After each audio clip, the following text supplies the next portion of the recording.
What's up, ladies and gentlemen? I'm D.Knight. Let's make a big sign. Cause it's game time and I'm ready. Game time and I'm ready. Yeah, it's game time and I'm ready. Game time and I'm ready. Can't stop my hustle. No, you can't stop my shine. I ain't come to make no friends. I just came to get what's mine. And we are back with the Orioles franchise, as this is going to be our last video of the show 19, and we're going to be switching over to the show 20. So our magical season ended up coming to an end on a 3-2 loss to the Yankees. We ended up losing the series 4-1. The NLCS is still going on. It's 3-2 for Colorado. So we will finish that up, but first, what we need to do is take a look at our playoff stats. Starting here with the lineup, VR for the playoffs ended up hitting 167, 2 home runs, 5 RBIs. Not the greatest, but I mean, nobody really hit well in the playoffs. We were just able to squeak out a couple of wins. Dwight Smith Jr., surprise, 324, 1 home run, 1 RBI. Trey Mancini, the reigning AL MVP, well, MLB MVP, I should say, and batting champion, hit 139, 1 home run, 1 RBI. He went super cold in the playoffs, not great. Mike Moustakas, 194 with a home run, 5 RBIs. He also went super cold in the playoffs. Reno, who ended up getting the starts towards the end of the playoffs, hit 212, 0 home runs, but 4 RBIs. JT Riddle, 182, home run, 2 RBIs. Arcia, 216, home run, 3 RBIs. Hanser Alberto, very, very surprising. Ended up getting some starts here at third base and ended up hitting 333 with a home run and 6 RBIs. Very big surprise there. But our biggest surprise and our playoff MVP was Chance Sisco, who ended up hitting 235, 4 home runs, 12 RBIs. And for a guy that only hit 7 home runs during the season, 4 was pretty spectacular. Severino did not get any at-bats, or Wilk, or DJ Stewart. And then Enccar ended up getting benched. He hit 100 with a 1 home run and 1 RBI. And for the pitching staff, so Kyle Gibson was 1-0 with 3.97 ERA, 1.06 whip. Aaron Brooks, 1-0, 3 ERA, 10 strikeouts, .58 whip. Means pretty much our ace of the staff actually got handled. He was 0-2 in 12 2/3 with a 7.82 ERA, 1.7 whip. Pineda didn't end up getting a start, but got some innings in relief. He pitched 3 innings, 6 ERA, 2.33 whip. Gabriel Yanoa, 1-1, 3.86 ERA, 1.4 whip. Ty Block, our long reliever, 8 innings pitched, 4.5 ERA, 1.5 whip. Tommy Hunter, 5 innings pitched, 7.2 ERA, 1.6. Dylan Tate, 7 innings, 2.57 and a .86 whip. He was great. Castro, 3 innings, 0 ERA, 1.67 whip. Edebray kind of turned it around in 5 innings, 1.8 ERA, 1.2 whip. His stuff is really, really freaking nasty. If he's able to stop walking people, I think he will be a great bullpen arm. Blyer, who was actually our best reliever in the season, ended up pitching 3 innings, but a 12 ERA with a 1.33 whip. And Michael Givens ended up pitching 3 innings, had a 0 ERA and a 1 whip. What we need to do now is get through the NLCS. We're going to do it pretty much day by day and see who ends up meeting the Yankees for the World Series. Again, the Yankees were the best overall team. The Phillies were the best team with 105 wins. The Rockies actually had 96, so they're no chumps either. So let's continue to advance the days and see what happens. So far, nothing. And the Rockies will end up meeting the Yankees in the World Series. So the number 1 team in all of baseball, the Phillies, will drop 4-2 to the Rockies. And now it's the Yankees-Rockies World Series. This should be an interesting one. We'll have to see how it all pans out. As soon as we get to the World Series, come on, where are you guys? Okay, so the Yankees take game 1. The Yankees will take game 2. And now probably the series switches to the Colorado, and 2-1 Yankees leads. The Rockies got 1. They ended up tying it up. Okay, this series is going to be good. Ooh, the Rockies have won 3 straight against the Yanks. They are 1 win away from a World Series title. Should have off day. The Yankees will take it to a Game 7. What a freaking World Series here. So who's going to win Game 7? It is going to be the Yankees. Of course the Yankees will win yet another World Series. That's pretty aggravating. I'm kind of ready for them to get done, get over all their winning ways. But the Rockies gave them a run. We were not able to. But at least we beat them in 1 game. The Rockies were able to win 3 games. But the Yankees, the best overall team, probably deserve to get the win. So what we're going to be doing next is simming to the offseason. We do have a couple of choices to make. VR is going to be a free agent. He's not arbitration eligible. Bundy is arbitration eligible, but I'm not sure exactly how he's going to fit into our plans. And I do want to make a little bit of a splash in free agency. I do want to strengthen up the bullpen a little bit, maybe even find another starter along the way. And then if we don't re-sign VR, we might need to look at second or third base because Moose can go over to second. So it's going to be a very interesting offseason. Let's see who is going to be available. Let's sim over to the offseason. But before we head to the offseason, I forgot that we have retirements. Pedroia ends up retiring along with Charlie Morton. Anybody else of Zach Cozart, Mike Fiers, Jesse Chavez, Jason Vargas. Chris Davis, our boy, ends up hanging it up as a 67 overall. I feel so bad for that guy. Junior Guerrera, Dexter Fowler's done. Ian Desmond is done. Who else have we got? Let's take a look at some of the free agent guys. Joaquin Benet, Austin Bibbins-Dirks. Clay Buchholz is finally done. Melky Cabrera is done. Tyler Clippard's done. Nelson Cruz. Lucas Duda. Zach Duke. Ryan Flaherty, the former Oriole. He's all set. Where is he at? 65 overall at 34. Todd Frazier is also done. David Freese, Freddie Galvis. Really, Freddie Galvis was relatively young. Brett Gardner, G-Mar Gomez. Carlos Gonzalez, old Cargo. He's out. Alex Gordon is out. Granderson says of age and ability. 60 overall, man. Cole Hamels is done. I missigned him last year. Probably would have done it again. Chris Iannetta, John Jay. Adam Jones is going to finally hang it up at 35. 68 overall. That's not terrible. Pete Cosma. Adam Lind. Whole bunch. Ryan Madsen there. Markakis, another Oriole mainstay. Ooh, had a 73. Wow. Poor free agent market. He wasn't getting picked up. Jordy Mercer's there. Brad Miller. Sean Miller. Wade Miley. Tommy Malone. Mitch Moreland. Darren O'Day. Another Oriole. 65 overall. 38 years old. Hunter Pence. Willie Peralta. Martin Prado. Clayton Richard. So, a decent amount of guys. Matt Schumacher is also there. We're almost coming up to the end. Mac Williamson. Ben Zobrist down here. He was 68 overall. He was still doing it. And Chase Denard. So that is the retirees for 2020. So the first step here is exclusive free agents. I don't believe that I'm actually going to reach out to any of them.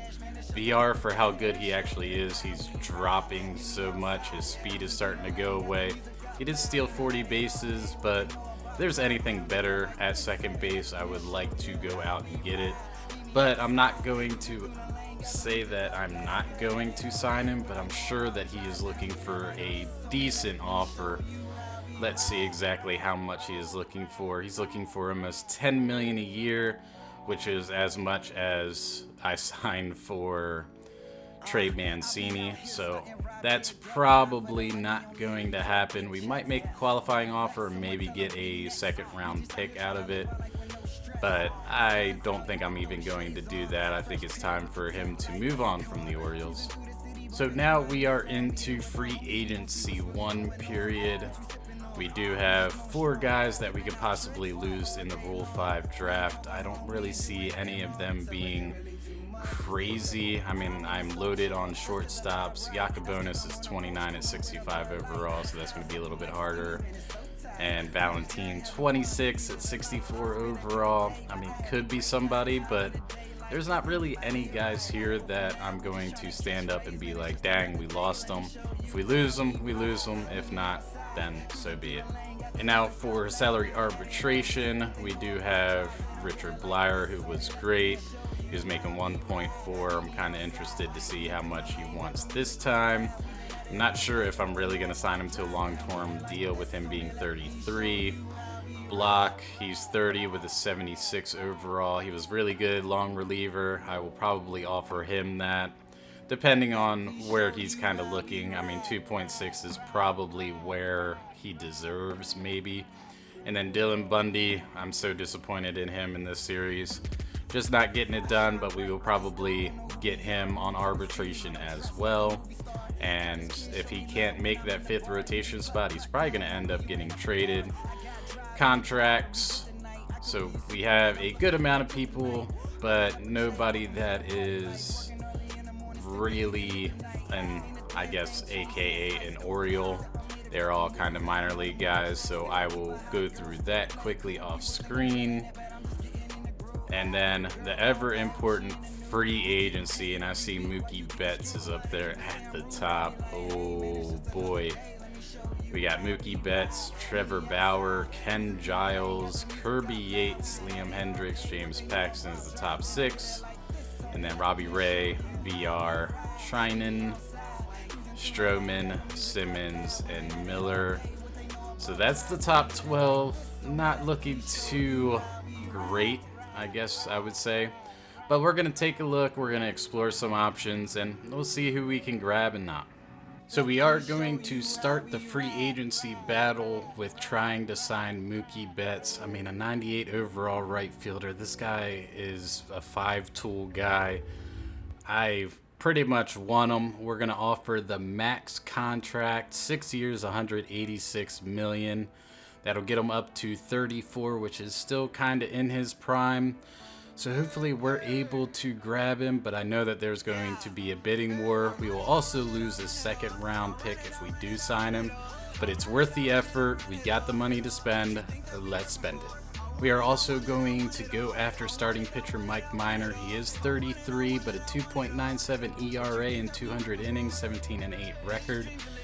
Pretty good numbers. He's not really asking for a lot. He's looking for 4.8. We're going to offer him a 1-year, $5 million contract just to kind of shore up the starting rotation just a little bit. We are also going to go after starting pitcher Julio Teheran. The 30-year-old had a 3.42 ERA in 105 1/3 innings. I'm not sure if he got hurt or if they weren't playing him. He was 6-1. We're going to offer him a 2-year, $16.6 million deal. Again, very team friendly. If he can do anything about that 3.42 ERA or lower, then he's going to be definitely worth it in our 4th or 5th rotation spot. To try to shore up the bullpen a little bit, we are going to go after Aradis Vizcaíno, who had a 1.79 ERA last year, a 30-year-old. Hopefully this is going to be the setup guy for Michael Givens. If not, then we have to figure something else out, but we are going to offer him a 2-year, $7.8 million contract. Hopefully we are able to get him and not really have to look for any more bullpen help. And there are our offers for day 1. The other 4 are just kind of minor league players with some good potential, developmental pieces. We did need to go after a couple of catchers because we need a little bit more depth at the catching position. So we're going to go after Yamashita and Rivera.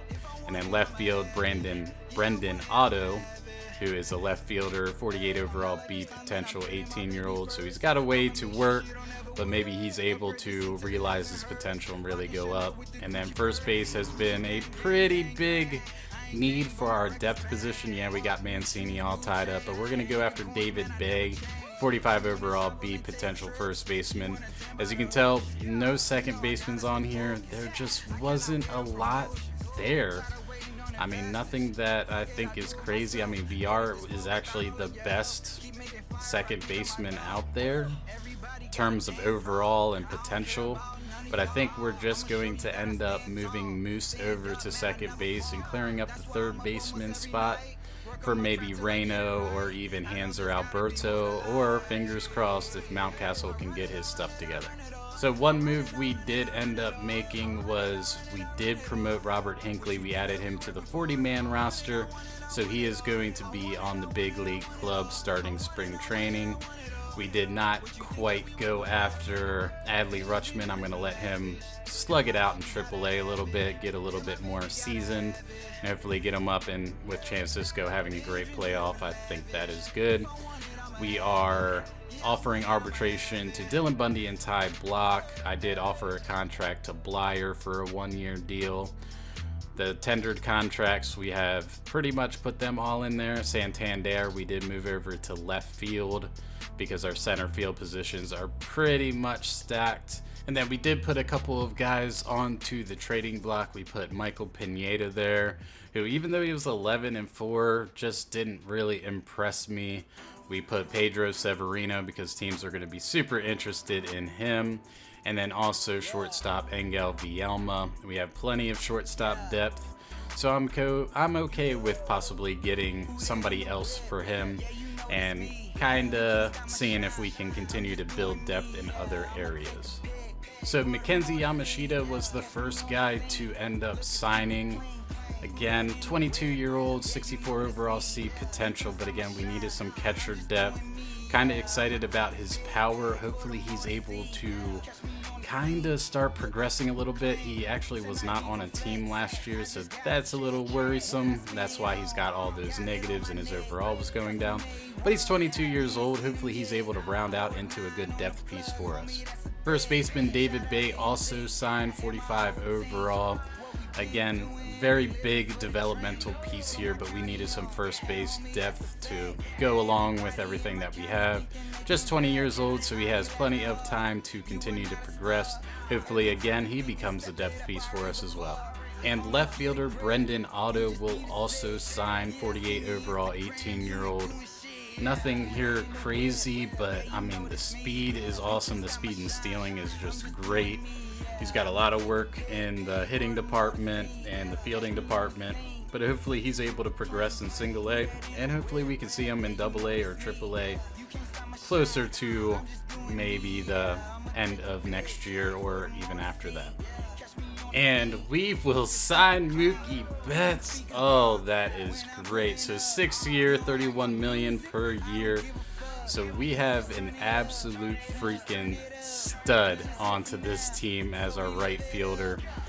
That's going to cause a little bit of issues with Dwight Smith. He might end up just moving over to left field, or I might end up switching Mookie Betts out to center. We will have to see what we plan on doing with this team, but Mookie Betts, the top free agent, we went all in, we got him.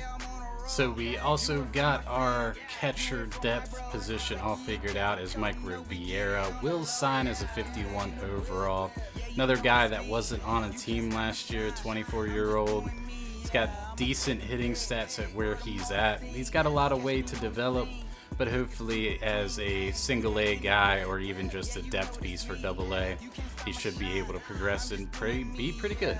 Aradis Vizcaíno will sign as well as the 83 overall 30-year-old relief pitcher. He's got really good nines. I mean, I wish the walks were a little bit better, but his stats last year with that 1.79 ERA, 42 saves, I'm good with this guy being a setup guy for Givens. Hopefully we're able to take over the 8th and the 9th innings this year. And starting pitcher Mike Minor will sign his deal as well as the 86 overall 33-year-old. He's got really good per nines. His stats last year were fantastic. 17-8 with a 2.97 ERA, 1.2 whip.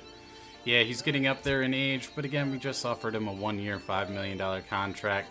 Grayson Rodriguez is going to be pretty much ready in 1 year or 2 years. And we will also sign starting pitcher Julio Teheran. It says 77 overall, but he's really 81. He's just really mad for some reason. But a 30-year-old with decent per nines, but a good year last year with 3.42 ERA and a 6-1 record. Again, he started just in 15 games out of 32 appearances. He's going to be a starter for us. I don't really know why the Braves weren't using him that way. But, I mean, the Braves do have a lot of really good starting pitchers. So we are going to end up sending Michael Pineda to the Brewers for relief pitcher Ben Heller. He has 29 beat potential, 61 overall. I think that's worth it. I mean, relief pitching is... it's kind of a do or die situation. We have some depth, but we don't really have guys that are really making an impact. So we are going to take this trade from the Brewers, and we are going to say adios to Michael Pineda. We are going to grab another relief pitcher B potential for Pedro Severino and Joey Gerber. He's 23, 67 overall. Isaiah Campbell is just kind of added in there. He's probably going to end up being dropped because I have plenty of really good starting pitchers, but I'll take that relief pitcher off your hands. So we did have to end up offering arbitration to Richard Blyer. He did not like our 1-year, $1.4 million deal. So that's kind of a shame, but we had to do it because we were at the deadline. So the Rule 5 draft is coming up. I'm not really going to be even participating in it. We're just going to kind of skip our pick. But let's get into it, see if any of our players are taken. And Coda Glover's taken. And nobody else. I sure as hell don't want anybody. And that's it. So just Coda Glover will go in the Rule 5 draft this year. So Dylan Bundy's arbitration hearing, they actually sided with us. So he's going to make $3.05 million this year. Not terrible, but again, if he's not able to crack the rotation this year, he probably will just be trade bait. And for Ty Block, they actually sided with Block, so he's actually going to be making about $3.1 million. Not terrible. If he continues to do what he needs to be doing as the long reliever, this guy is phenomenal. So that is going to end the off season as we are now into spring training. So a pretty good free agency trail, I think. I mean, getting Mookie Betts, we have to have won free agency by that time. We've actually jumped 11 spots in overall ranking, which is now 14th. I don't think it's too terribly bad for what we're dealing with. But if you look around where we are overall wise in every category, third base, not so good. That's where Hanser is. Shortstop, left field, center field, right field's Mookie. First base is Mancini. I mean, not bad, but we have a lot of guys switching around. But that's where we're going to wrap up this episode. And then when we come back, we will do a team preview and get through spring training and see who makes the team, see who gets traded, see if there's any big injuries before we head in. But thanks again for watching, and as always, stay frosty, and I'll see you in the next episode. D.Knight.